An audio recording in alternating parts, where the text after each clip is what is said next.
This is Uncommonly Remarkable, where we discuss the surprising everyday lives and notable accomplishments of community leaders, entrepreneurs, and everyday folks like you and me. My name is Artis Beatty. I am a doctor of optometry and the chief medical officer for My Eye Doctor OD. Though we will inevitably touch on topics within my area of expertise, the opinions and the conversations held here are separate from my work with My Eye Doctor. Today's guest describes himself as an independent analytical explorer who is both intentional and somewhat talkative. As the owner and founder of Marshall Video, a video production agency based in Raleigh, North Carolina, Erik and his team strategize and produce video content for enterprise and mid-market companies, as well as highlight the sometimes overlooked but very real aspects of human life in documentaries and through journalism. In this episode, learn how Erik's approach to video production is poised to reshape the industry, how a love for nonfictional storytelling has led to real change, the realization of wrongs, and the pursuit and capture of criminals. Hear why video can be unusually expensive, tips on communication, and much, much more. Ladies, gentlemen, all you remarkable people, please help me welcome Erik Woodard to the show. Erik, welcome to the show. It is fantastic to have you. Thank you for taking some time out to sit down and talk with us. Of course. We worked on scheduling this for a while because I've been busy. You've been busy. You've been traveling and doing some amazing things. And we're going to talk about some of those things here in just a little bit. And so it's always wonderful when we can get things to sync up and we can start to talk. I'm also a little bit intimidated to have you here because of all of the guests, you're the one that knows all the things about recording and how it's supposed to work and what we're supposed to do and what we're not going to do. And so here I am, the amateur Artist, guy. I'm silently judging you right now. I can tell. I can tell. I'm joking. But I do really appreciate you being here. And I'm really excited for us to talk about things because you've got a lot of stuff. And, full disclosure for everybody who's listened to the episodes, they're generally free-flowing conversations. I don't ask a lot of questions of you before we get here, but I do a little research and write some things down. And so I've got my little flip sheet here that I've got some stuff on. So we'll refer to it here as we go through. Cool. Sounds good. So I guess the first thing we'll do is talk about Marshall Video a little bit because I always like for people to explain what they do and what they are involved in from a company perspective, because it better informs us about all the things that in your personal life maybe have led you to that. So talk about Marshall Video a little bit. So I started Marshall Video in 2010. I'm a producer. That's kind of where I sit. But I can do plenty of other things: camera operation, sound operation, editing, you name it. So I've worked as an editor, camera operator. I've directed pieces, and I'm at a point now in my career where I produce. So frequently I'm the person who's helming the crew, making a lot of the selections. I'm also helping clients steer their project in the right way. And so frequently when people come to me, clients of various sorts, it's usually, hey, I've got this documentary that I want to create. I have this, because I also do, this photojournalism pieces, investigative journalism pieces. How can we develop this into a story that way we can release, and then they're going to shop the story out to a major publication. Or we have corporate clients. Fine. What are your objectives? And then I try to help them to reach those goals. And usually the problem comes down to they know what they would like the results to be. They know where they're at, but communicating through visual media, just not what they know, right? It's very foreign. It has a lot of technical humps, a lot of creative humps, and it's just very difficult to wrap your mind around. So normally when I'm engaged on anything like this, I'm trying to take a step back and figure out, what am I trying to do for them? I see. And that's I would say that's a key differentiator with Marshall Video compared to a lot of individuals, but also a lot of companies in this industry. And I actually take that as a very serious thing, but also as kind of like a proofs in the pudding, is that the role of a communicator is not to push or say what they want. It's to be subservient to someone else and help them to communicate what they want most effectively to the audience of their choosing. And that's unfortunately missing in my industry frequently. So I think that's, if I was to say I think that's from an essential component, I think that's an essential property of me, but also Marshall. When you're thinking about being involved with clients, I mean, I would imagine that on the one hand, allowing the client to be able to communicate to you what they want is very important. But on the other hand, most people aren't necessarily sure about what actually plays well for, say, video, or plays well with being able to create the strategy they're trying. They don't create the strategy well around what they're trying to communicate. How do you deal with that and still allow for them to have a lot of say in what's going on? Well, normally I get it outside of the communication space. I see. Okay. Because communication, right? Like if you think about the individual human body and how does communication work? Communication starts in the mind, not in the mouth. Mm-hmm. And I'm supposed to be a mouthpiece for them. So if I'm going to understand how best to communicate and even help them to understand how that communication effort will be received by an audience, I see. Yeah. I have to step all the way back to what are your ideas? What are your intentions? And frequently that gets into a conversation. Just to give you some practical sense of what this means. Frequently, if I'm talking with usually corporations, but even mid-market companies, this is kind of the thing, is I step in and I say, okay, what is the business goal you're trying to achieve? Because that's where it starts. And that is where it gets difficult, because frequently clients are so focused on, but no, it's about the video. And I'm like, no. The video is just a means to whatever end is there. It's a tool. I'm trying to figure out what you're trying to accomplish. Then I can give you best direction. I see. And so when I step back, so for Invisalign, the retainer company, right? Fantastic. Love them. They were an amazing client for us to work with. We helped to create 3 years worth of their HR outreach globally. So 14 to 16 different cities filmed in, produced over 40 pieces of content, and created a 3 years worth of outreach and recruitment strategy.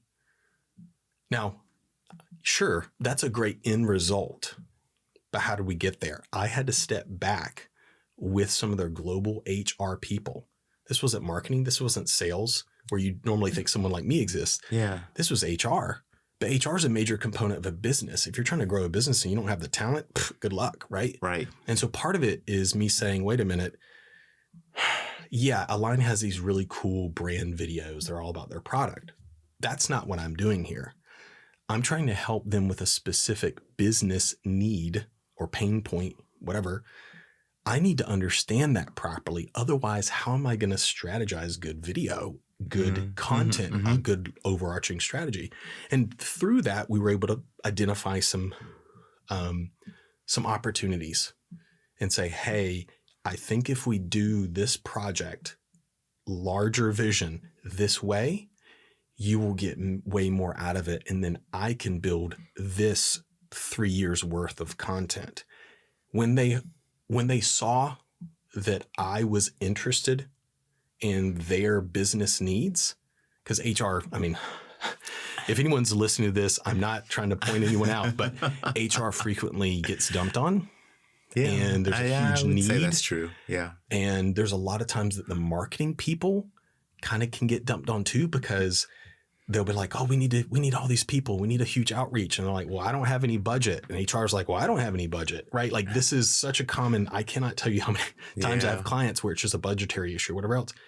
But just by stepping back and maybe helping them with understanding some of the business component that also builds trust, so they understand I'm there for them, not for me. And then working it through there, that solves probably at least, I'd say over 50, maybe 75% of the problems and mitigates most of the failures. Then the next question for me would be around how did you get there, right?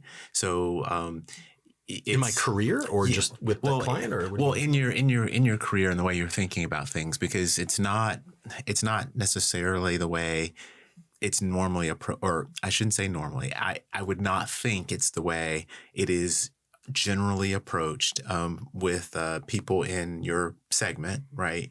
And so it sounds like you are looking at it differently in order to deliver an outcome that may be differentiated, better than what comes from other folks. So how did you get to start thinking about it in those terms? Yeah. I would say that really happened in my late 20s. Okay. So basically I was working with another production company and I was seeing kind of the fruits of that way of doing business, which is kind of the normative for my industry. It's usually pretty immoral, unethical, casting couch is a term in video production and film for a reason, right? It can be an unsavory industry at times. Not everyone, but there are a lot of bad players. Mm-hmm. And I started to realize that the person I was working with was one of those bad players. Found out that this production company, the owners had stolen a large amount of money from, another team on a project. I was realizing, they're not paying me for some of the stuff I'm doing. This is a problem. Found out they weren't paying some other people. I started to see like a lot of problems. And I started to see like, wow, there's this, because there are so many people who enter this industry, film, video, production, media, entertainment at large, because of their own kind of self-centered vainglory is the way I put it. It's all about you and how you want to be the next great fill in the blank. And so inherently, your view of communication is I will accept your money to accomplish my career goals. Okay. Not. And so fundamentally, what I started to discover is a lot of media companies and production companies have literally designed their businesses, their models, their service offerings in that mindset. And I looked at that and said, that seems wrong. And I started to think, and I remember bringing this to the guys I was working with at the time. I was like, hey, here's what I would like to do. I love small businesses. I've got family that started small businesses. I come from, a lot of the people in my family worked in construction. They own their own trucks. They own their own equipment and they're working hard. So I have this, almost like Bruce Springsteen type attitude.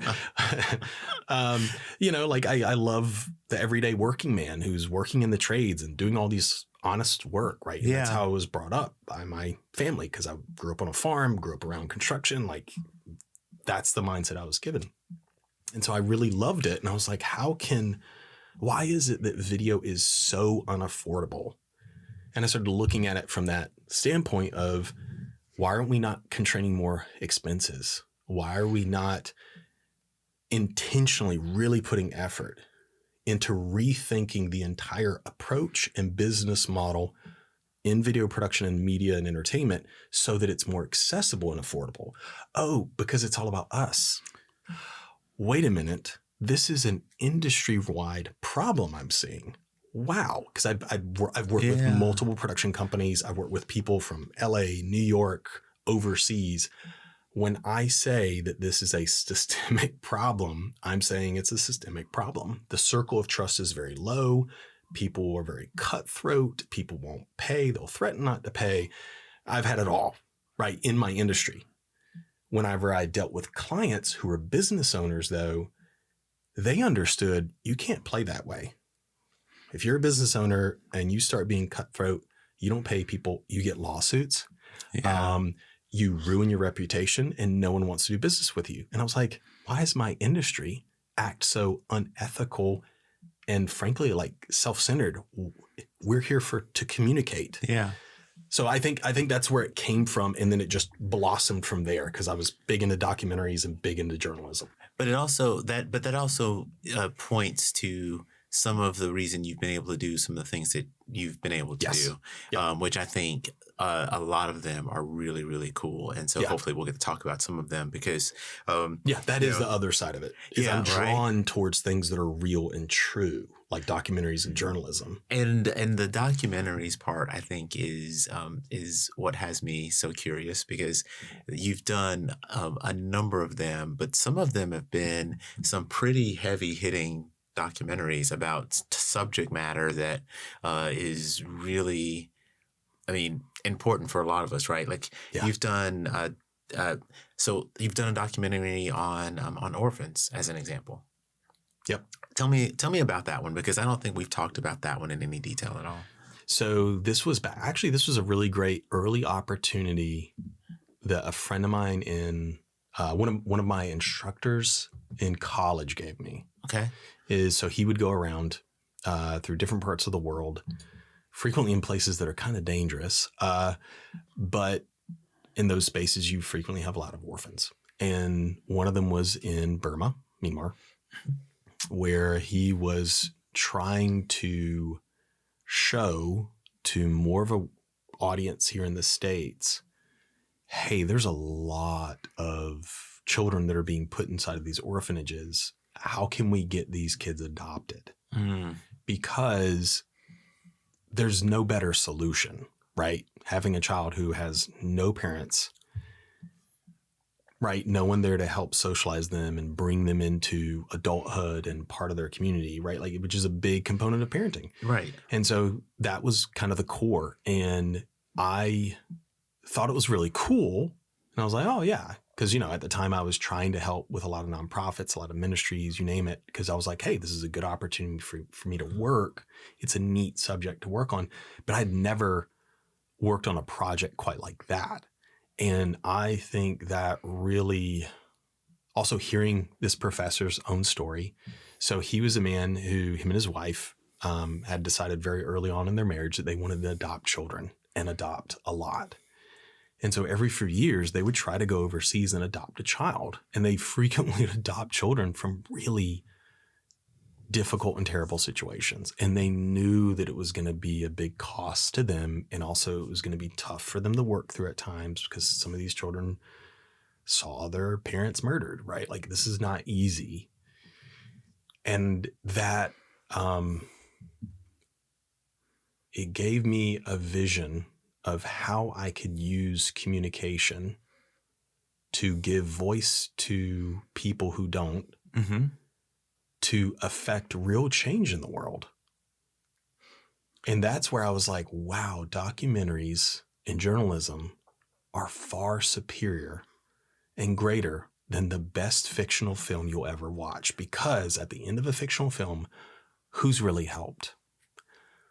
Versus at the end of a documentary or journalistic piece that's, really is able to get out there. It's like, wow, you can really affect change. Yeah, the potential is definitely different. Yep. Do you follow what happens after the documentary and understand what effect that it did have? Yes. So for some I do. Back when I was younger, because this was before I really, that happened in college, and it would be probably another 5 to 10 years before I would really see that stark disconnect and then start blazing my own path around. I want to only do nonfiction work. I don't care about fiction work. I honestly don't like it. I'm like, give me something that's real, that affects people.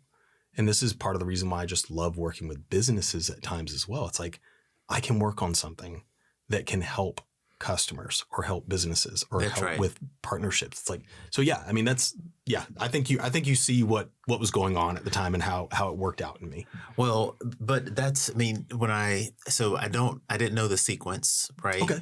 But thinking about that as kind of a starting point, Mm-hmm. you've done work on human trafficking. You've done Mm-hmm. work around the opioid crisis. Yep. You've done work in West Africa. There's been this huge number of things that you've been working on that all seem to have a lot of that same big effect on, or potentially that same big effect on bringing awareness to an issue, a problem, a circumstance, and then maybe affecting its outcome. Yeah. Right. Tell me about the work you did around human trafficking, because that was a big deal, and it was like multiple still continents, going. right? That is, so I will simplify it. Okay. And then you'll see just how big it is. So in the US, I'm going to say, I'm going to preface all this with allegedly, even though some things have actually went through court now and been proven. But just in case, I'm going to say allegedly. So what we found, what all the evidence seems to point to, is that there are a few US, Australian, UK, and European quote unquote ministries that what they do is they collect money from usually wealthier nations that are, in those areas. And they say that we're going to help orphans and widows in these really terrible places. I mean, like some of the worst places in the world where there's the worst human rights abuses, terrible stuff, right? Okay. That's where they say they're get this money and how beneficial they're going to be. And when I say they raise hundreds of millions, I mean they raise a lot of money globally. What we found out was that they strategically set things up so that when that money goes over there, one, it seems like they don't do double entry accounting, which if you know anything about accounting, you know that that's usually a sign that someone's hiding money. Mm. They also have, and this is where it's like doubly terrible, is at times they'll hire locals and then direct those locals to do certain things a certain way. Like, hey, make sure that you keep some of this money for yourself because, I know you're working really hard. And then later, if that staff member ever comes forward and says, wait a minute, I'm seeing children being trafficked, this seems wrong, they'll say, oh, do you remember when you stole a few weeks ago? What do you mean stole? You remember when you took that money? And we've found multiple cases of them doing this. And then it goes all the way down to the actual orphanages that they have put money into, where you'd have hundreds of children being put into large rooms. And then the directors of these orphanages would have keys to those rooms and would sleep in those dormitories with the children and would not have clothes on and have the children on their laps. And come to find out, we're doing horrible things to these children. And then multiple people would find out about it and they'd come to these organizations, these US and UK and other quote unquote ministries who say they're doing this out of their love for God and all this other stuff, and say, wait a minute, this money's being used by these terrible people. You're handing money to the directors of these orphanages and these local ministries, and here's what they're doing with it. And then their reply is, oh, I had a vision from God. You're a terrible person. You're a liar. I'm firing you. I'm not joking. So like this, so if you can imagine this, this is happening in multiple countries throughout the world. The president of the U.S. branch of this organization, back in, I think, the 90s or 2000s, was accused of inappropriate relationships with a young girl in his church. He unalived himself. The police chief of that area was also on the same board with him. And guess what never happened? An investigation. This was covered when it happened. So I look at this and think, this has been going on for decades. And when they get caught, they cover up. And so when we first created this kind of very incendiary opening salvo, right? Like this was our first shot across the bow of, hey, here's what we found, where we have tons of witnesses, tons of documentation, tons of records, emails, you name it. I mean, we even went to their own Facebook pages and said, look, this proves you even said you were there, even though now you're saying you're not, right? Like we had all this documentation. And then once we release it, we first release it to their board. And we tried to release it to the boards of all of the sister, brother organizations, because this is a global ministry, air quotes. Yeah. And so we tried to release it to everyone and said, look, we're bringing this to you first so that way you can hopefully have a good external blue ribbon third-party investigation. Their reply is, oh, we'll do that. And then nothing. But they do start releasing marketing pieces to basically try to almost position themselves in such a way where look at all this great work we're doing in these countries. Look at the amazing work we're doing. And they're really pushing and pushing and pushing. And we keep, and this is months, we're going back and saying like, what are you doing? What are you doing about this? Why isn't anything stopping? And during this whole time, these things are still happening to these children. So I think for me, the question is, sorry, that became big quick. So well, sorry. but no, because I mean, I think it was an innocent question, right? Like, tell me about it.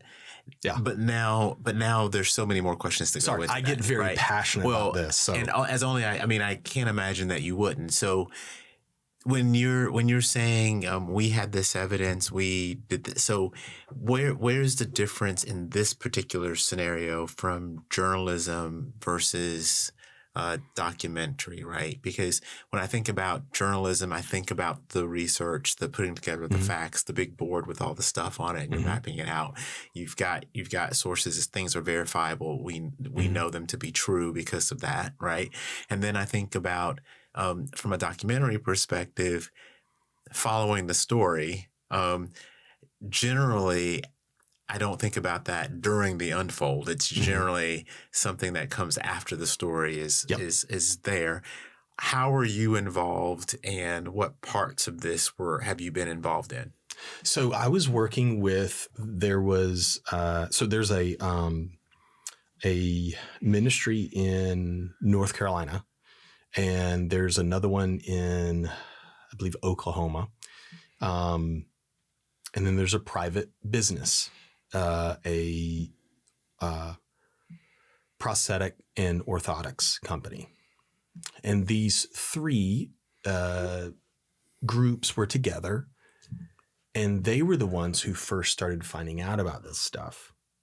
And they were there trying to do kind of a medical ministry where they were trying to help bring prosthetics to very poor people. I see.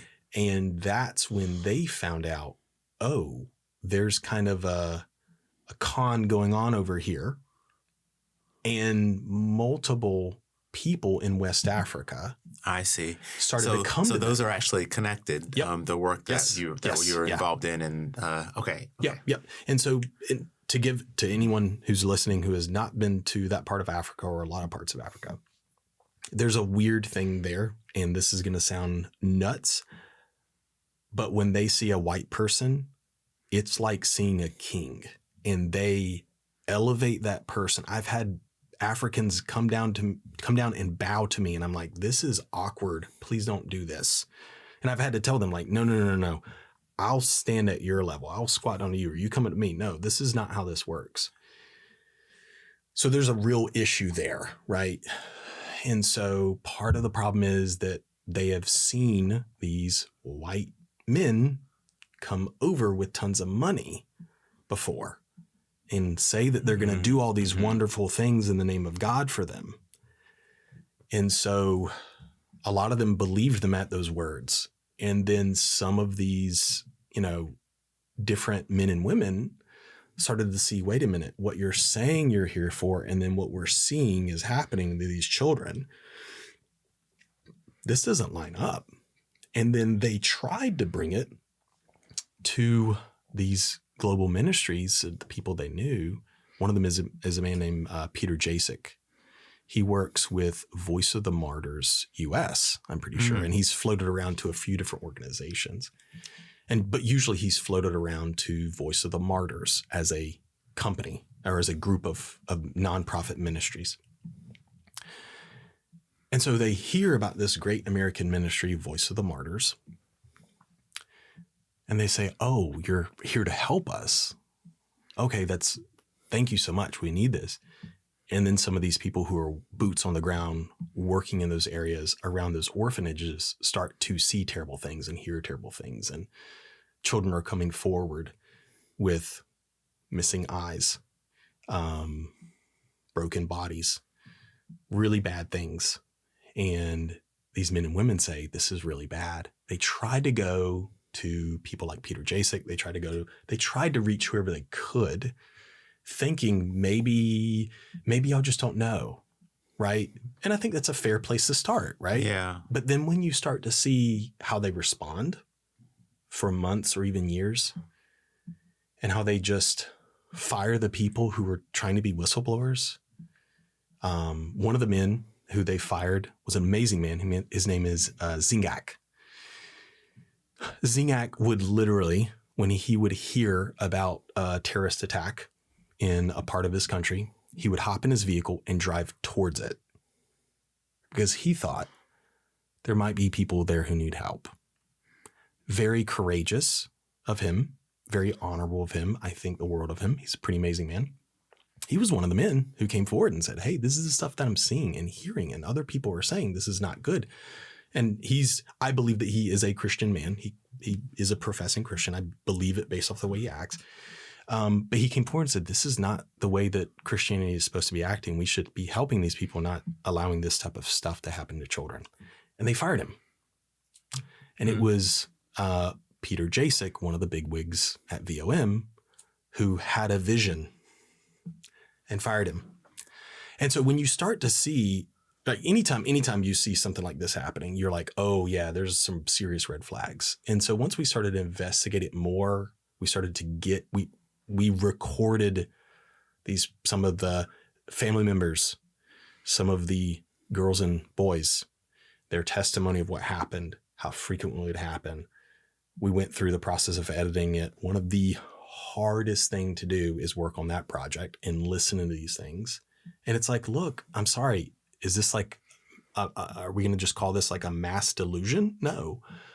And then we started being able to get copies of certain financial things or certain emails or certain other texts and everything. It's like, oh, this is fitting together. And then eventually, so it was really kind of a organic component where over time, as certain things came to light, we would document and then hold on to it, because sometimes when you're exploring, you don't know what you found really means. You don't understand what part it has to play. And so truly you're just exploring and documenting. But as more things come to light, you start to see those connections. And then you start to be able to corroborate each data point and corroborate the connections. And I'd say the biggest confirmation was when we sent over our findings. And then we talked with the founder of VOM's son. Where did you send over your findings? So we sent it to the board of Voice of the Martyrs. Voice of the Martyrs, okay. We sent a copy to them. We sent a copy to a few other boards. About the same time, maybe a little bit earlier, we had gotten in touch with the founders of Voice of the Martyrs, their son, who was at one time also a board member. And then we had conversations with him. And that's pretty much when I was like, oh yeah, this is 100% confirmed for me personally now. Because what he said was, oh yeah, This has been happening for a long time. And then he brings up to light to us, oh yeah, look it up. One of the previous presidents of VOM unalived himself after these allegations were finally published in an article. And then the police chief, oh yeah, he was on the same board with that president. And the police chief elected, let's not investigate. And we were like, oh. And then he started talking about other countries and other continents. Yeah. And then he started telling me about other cities that he was fairly certain about. So now, as this is kind of ongoing, where is it being investigated, or how is it moving forward? Right? Like, yeah. Were you able to connect authorities that believe the evidence and they're now working towards dismantling, or at least understanding? Like, where are you? So basically where it's at, so I've worked on more so the side of the production component. Some of these ministries are actually the tip of the spear. And it's honestly been the most encouraging thing for me, is to see, these men and women from these, what I'd say, more legitimate ministries and businesses saying, I don't care if it costs me a lot of money. I'm not going to turn a blind eye to hundreds of children per orphanage being used. Yes. So that's how it's worked, is because this is such a huge, sprawling thing, right? To just give you an understanding of, like another component of the game or con that they run, it seems to me, is they will take pictures with poor West African children whose legs were burnt off in terrorist attacks by Boko Haram, which is, if you know anything about terrorism, Boko Haram is major in Africa. They're the dominant, and they're way more deadly than ISIS, Al-Qaeda. Like, they're bad. So they take pictures with this kid named Wang. They say, help us, donate. We're going to help make sure that he gets prosthetic legs and he gets an education and he has shoes. Donate to this ministry so that way we can be a blessing to this young boy. And guess what they never do? They never get his prosthetics. They never take care of his education. And if you know anything about prosthetics, it's incredibly urgent. You have to get a prosthetic fitted normally within the first year. Otherwise, you start having so much atrophy around that joint or that place where it won't fit and you won't be able to have a prosthetic. Even more so with children, because children are also growing. Yeah. And so here's this poor child who lost his legs in a terrorist attack and also lost his parents. And they're taking pictures with him. And you can see they have a picture. The same guy, Peter Jasek, who's over there, has a picture with Wang on his lap. They're literally profiting off of the extreme terrible things that have happened to this child. And then they're promising they're going to do all this wonderful work. And they never do. Never do. And this is the thing that we have seen repeatedly. Like when we started to work on these projects and started to expose these things, they would promise to us, oh yeah, we'll take this seriously. We'll take this seriously. We'll take this seriously. But then they'd release a public marketing statement saying, we don't know anything. Well, this is the first we've heard about it. Oh, really? I have emails that show that you've known about it for at least a few months. We sent you a DVD copy of all this. So it was like by certified mail. We have signatures. You've known about this for at least 9 months. Who are you kidding? But they're playing the game of, why do we care? We can just market that we're doing these amazing things, take pictures with a poor child who's lost his leg and his family, and rake in tons of money. And the machine continues. Exactly. Wow. So that's what we found. And we found it repeatedly. Every single time we traced down a story, this was the same con. And we found at least 3 or 4 types of cons that they play, and it's like rinse, repeat, baby. And they make so much money per year on each con in every country. now having this experience and being involved with bringing some of this to light, do you have any level of confidence that there is a resolution, a semi-resolution, like something coming from the work that you've done? Yes.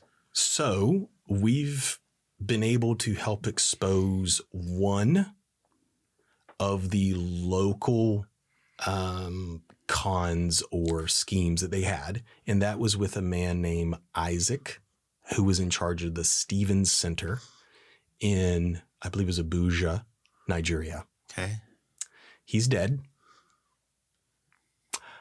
When I heard, I went out and celebrated and drank. I was like, thank God that that man is dead. Wow. Because he was facing serious charges.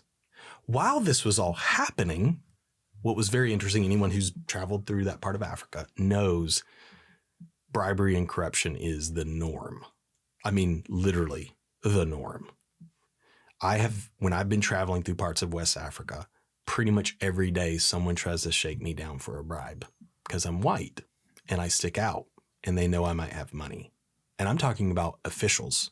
I've had this happen at the airport, the national airport. And there's a colonel with a firearm looking at me saying, "Oh, I was going to go get some coffee. You want some?" "No, I'm fine." "You should give me some money so I can go get us coffee." "Nope." "Do you have any cash on you?" "I don't have any cash with me." "Well, I'm sorry, you can't get on the flight. I mean, 50? Do you have 50 on you?" He's shaking me. He's literally going to keep me from boarding my flight to get out of the country. And that's the norm. And I'm saying, like, so if you think about it, that's the culture you're working in. So it makes it really easy for you to predate these people, especially if you're someone from the West with tons of money coming in there, especially if you're a white man. Wow. And so that's kind of what goes on. And so as you start to understand how the system works, it makes it easier for you to spot where you should go to investigate more. And so that's what we've really gotten attuned to is, we see how this works. It makes it a lot harder for them to cover up. And so what we eventually did was, I think, a really good resolution, at least for what we were doing in parts of Nigeria and Benin and a few other places over there, was we said, all right, fine, gloves are off. Let's go to advertising. And so we advertised social media clips of some of these children describing what happened to them. Oh. And we spread it over the entirety of that part of the continent. And at the same time, we wanted to do it with orchestrated protests where people started protesting in the streets. And once the word got out, there were judges that we found out were taking bribes. There were some police officers that were bribed to go and almost beat to death one of the witnesses. We had to help, like one of the organizations helped to hide that witness so that he wouldn't be murdered before the court date, right? Like this is the level things go to there, right? The last time I was in Nigeria, I was literally there while some of the police officers were shooting into crowds of 14-year-old girls who were protesting over assault. Wow. Right. So like I was hearing the gunshots and watching this stuff happening. So if you look up like the SARS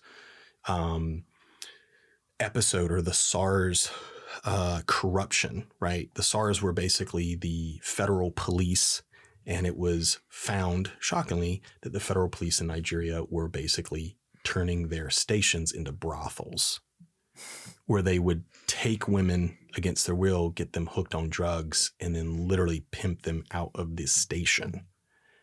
And they had kept one girl for over 2 years doing this to her before she was freed. So I'm there while these protests were happening. Things are popping off. Literally, we had a few days where we were just hunkered down in the hotel because they declared martial law because it was getting so unhinged in every single state. So that's the level of corruption that's there. So when we start advertising all these bad things that have been happening, what ended up happening that was great out of this is they had major inspectors basically like FBI directors in our country, but inspectors in their country, who were found to be taking bribes and hiding this stuff, or even were partaking in part of the trafficking. They got outed, gone out of office. Judges were outed for taking bribes. Some of those were taken out of their position, right? One of the big ringleaders, Isaac, he was able to, we're fairly certain, abscond with probably over $30 million US, which is a lot in Nigeria. But he was able to get it into accounts in the UK. The problem is he didn't trust anyone. So no one else knows how to get to all that money. And so he's back in Nigeria facing all these charges. He's trying to bribe his way out of it. But then you have all this expose. And I mean, when I'm running ads, I mean, it's on social media. I'm running it everywhere I can put an ad. And it's like, sorry, bud, the jig's up. Like, you're exposed now. Yeah. And so basically he supposedly had a stroke, and so wasn't able to make it to his trial. So yeah, that's part of the resolution, is that we've taken out maybe some of the lieutenants or maybe some captains in it, but we haven't really taken out some of the US side of it, which knows about it, funds it, markets off of it, uses poor children like Wing to profit. Right. So we haven't gotten that yet, but that is kind of the direction we hope to eventually take. And I can, if you want, I can leave you with a nice happy note. All about quickly. it. Okay. All about it.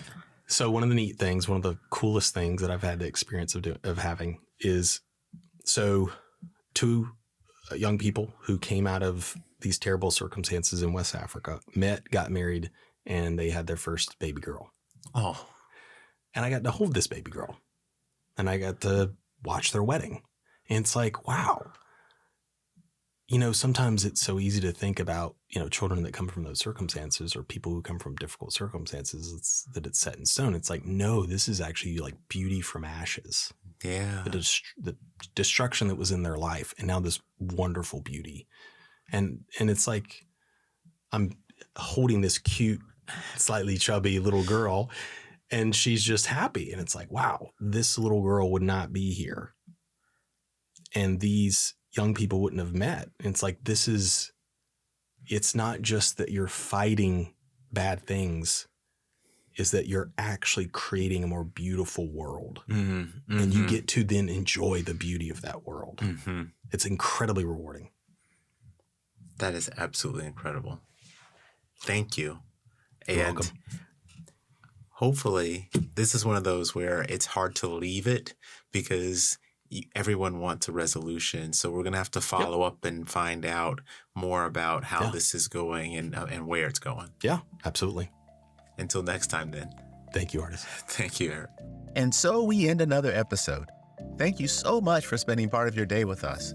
I certainly appreciate all your support. So if you enjoyed the content, please like, subscribe, and share the podcast with your friends. The more you share, the more opportunities we will have to bring you great guests and their remarkable stories. And if you want to know more about the guests, get background information on previous episodes, or just learn a bit more about me and the show, visit us at uncommonlyremarkable.com. Feel free to leave me a comment or a suggestion, and if you want to be featured on the show, click the Contact Us button. Until next time, stay remarkable.